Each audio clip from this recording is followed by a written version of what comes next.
Trump traite l'OTAN de tigre en papier, se moque de la femme de Macron et menace de quitter l'Alliance. Et si l'Occident était en train de se désintégrer sous nos yeux? Prenez le temps d'y réfléchir. De quel côté vous situez-vous? Soutenez-vous Trump? L'OTAN est-elle vraiment devenue inutile et l'Europe doit-elle assumer ses responsabilités seule? Ou êtes-vous du côté de Macron? La solidarité occidentale est-elle la seule réponse face aux crises mondiales? Préférez-vous la diplomatie et la désescalade avant toute chose?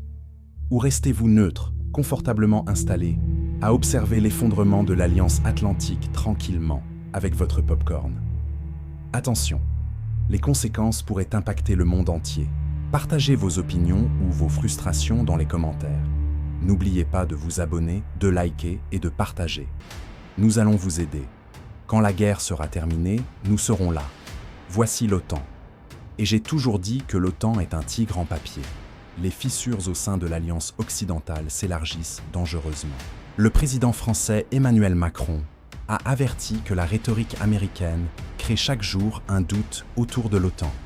Ces remarques sont intervenues après que le président américain Donald Trump aurait qualifié l'alliance de tigre en papier et laissé entendre un possible retrait. Si vous créez chaque jour un doute sur votre engagement, vous videz l'alliance de sa substance. Certains prônent la libération du détroit d'Ormuz par la force, via une opération militaire, une position parfois exprimée par les États-Unis. C'est irréaliste, car cela prendrait un temps considérable et exposerait quiconque traversant le détroit aux menaces côtières des gardiens de la révolution islamique iranien, qui disposent de ressources considérables, de missiles balistiques et d'une multitude d'autres risques.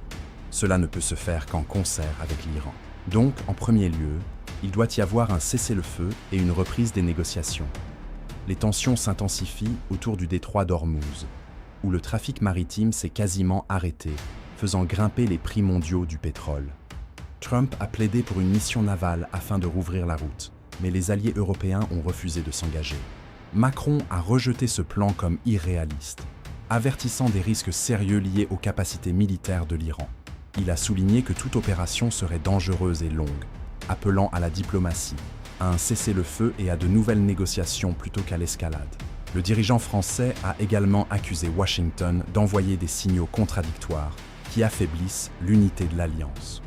On ne dit pas le contraire chaque jour, a déclaré Macron dans une critique acerbe du style de leadership américain. Il faut être sérieux. Quand on veut être sérieux, on ne dit pas chaque jour le contraire de ce qu'on a dit la veille. Et peut-être qu'il ne faudrait pas parler tous les jours.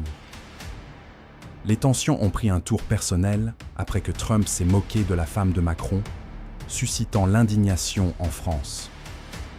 Des parlementaires, dont Yael Braun-Pivet et Manuel Bompard, ont condamné ces remarques, appelant à se concentrer sur la stabilité mondiale plutôt que sur les attaques personnelles.